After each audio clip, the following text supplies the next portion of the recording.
Bismillahirrahmanirrahim. Welcome back dear students of 7th standard. तो dear students, पिछले video में हमने बात करी थी मॉल एम्पायर के बारे में। उसने सबसे पहले हमने ये जाना था कि एम्पायर एक्चुअली होता क्या है, उसके क्या क्या फीचर्स होते हैं। तो एक एम्पायर होने के लिए एक एम्पायर कहलाने के लिए क्या क्या रिक्वायरमेंट्स की ज़रूरत पड़ती है, उस पर हमने बात करी थी। उसके बाद हमने देखा था कि मोगल्स ने कैसे इंडिया में अपनी एक एम्पायर बनाई थी, मोगल्स कौन थे, वो उनके आबा व अजदाद कहाँ से आए थे, उसके बारे में हमने जाना था।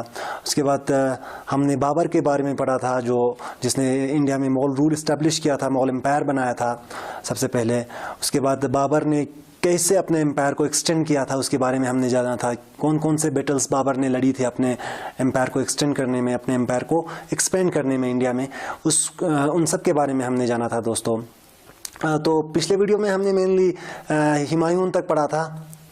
तो दोस्तों इस वीडियो में हम बात करेंगे अकबर के बारे में, अकबर द ग्रेट के बारे में। कैसे मुगल अकबर को ग्रेटेस्ट अमंग द मुगल्स कहा जाता है, तो किन सिचुएशंस में अकबर बादशाह बना, क्या सर्कमस्टांसेस थे जब अकबर मुगल एम्पायर बन जाता है।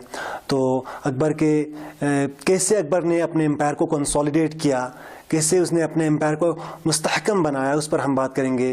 क्या क्या उसके टैक्टिक्स थे, क्या क्या स्ट्रेटजीज थे अपने एम्पायर को कंसोलिडेट करने में इंडिया में, हम उस पर मेनली बात करेंगे दोस्तों।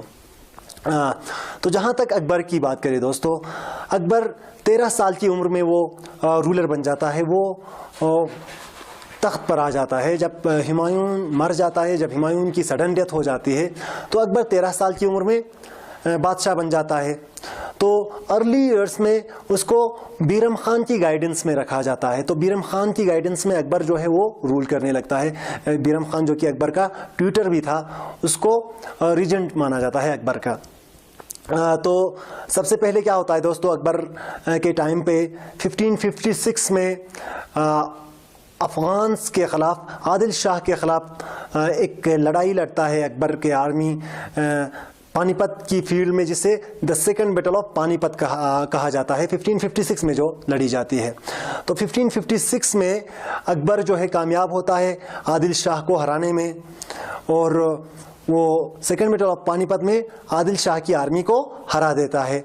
उसके बाद वो दिल्ली, आगरा, अजमेर और ग्वालियर पे अपनी कब्ज़ा ठीक तरह से जमा लेता है। जैसे कि आपने देखा था दोस्तों, जब हुमायूं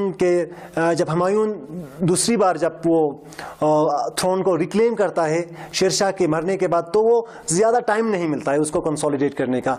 उसका एम्पायर जो है, हुमायूं का बनाया हुआ एम्पायर जो था, वो अभी इन्फेंसी स्टेज पे था, वो इतना मुस्तहकम नहीं था, इतना एक्सटेंडेड नहीं था। तो अकबर क्या करता है, अपने एम्पायर को बिल्कुल एक्सटेंड करने पे या कंसोलिडेट करने पे वो फोकस करता है। तो उसके बाद 1561 में अकबर मालवा पे अटैक करता है, और उसके बाद 1564 में गोंडवाना पे अटैक करता है, और सिमिलरली 1568 में वो चित्तौड़ को भी कन्क्वायर करता है। चित्तौड़ दोस्तों मीवर का कैपिटल हुआ करता था। तो उदय सिंह जो मीवर का रूलर था, वो उसको वापस हिल्स में भेज देता है, वो वापस पहाड़ियों में जाने पर मजबूर कर देते हैं, जहां उदय सिंह जो है एक ब्यूटीफुल सिटी बनाता है, जिसे उदयपुर कहलाता है। तो दोस्तों इसी तरह अकबर एक के बाद एक टेरिटरी को कॉन्क्वायर करते चले गए।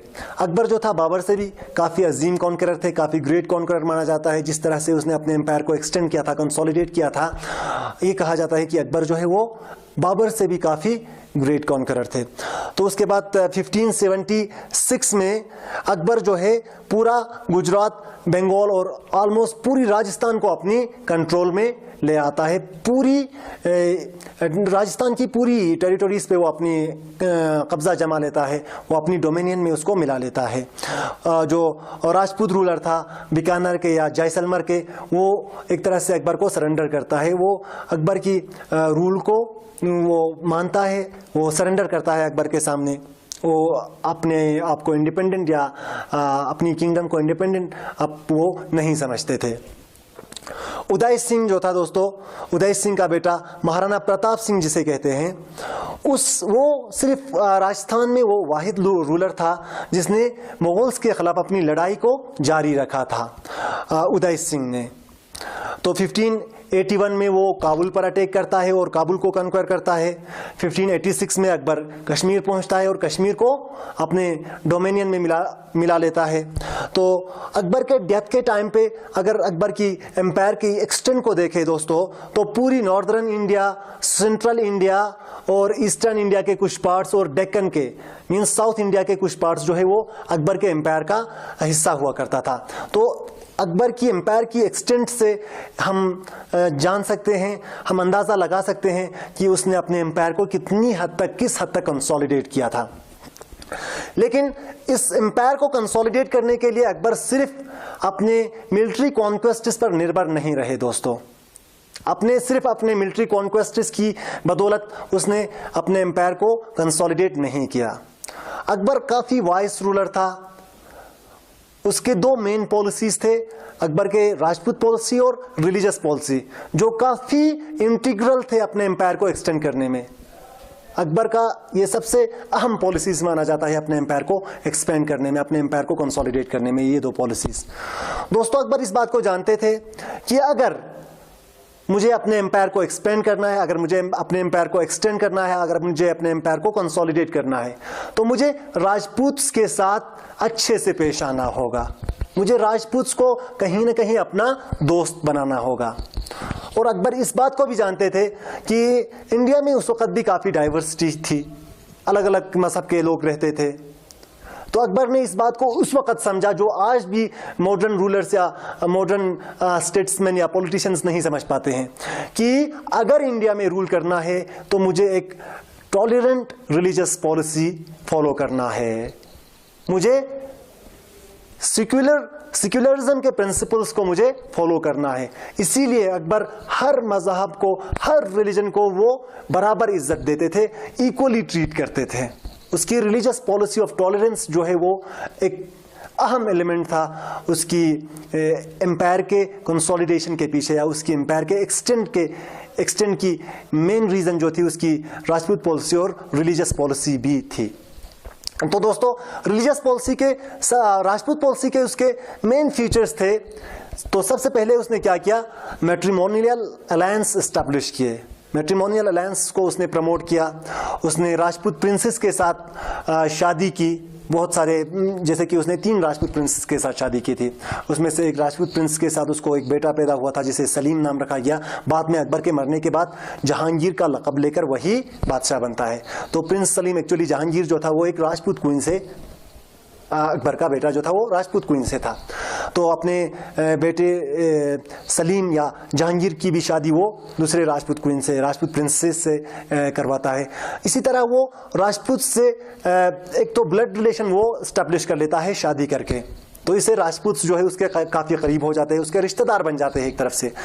और दूसरी चीज़ ये क्या करता है दोस्तों, जितने भी राजपूत एबल एडमिनिस्ट्रेटिव पोस्ट्स पे जितने भी राजपूत थे वो काफ़ी एबल थे। वो राजपूत को वो मेरिट के हिसाब से रैंक देते थे। राजपूत को उसने हाई पोस्ट पे अपॉइंट किए थे उनकी मेरिट के हिसाब से, जैसे कि राजा तोदरमाल हो गया जो उसके फाइनेंस मिनिस्टर थे, या बीरबल हो गया। वो सब, उन सब राजपूत को, उन सब हिंदूज को उसने अच्छे अच्छे पोस्ट्स पे अपॉइंट किए थे।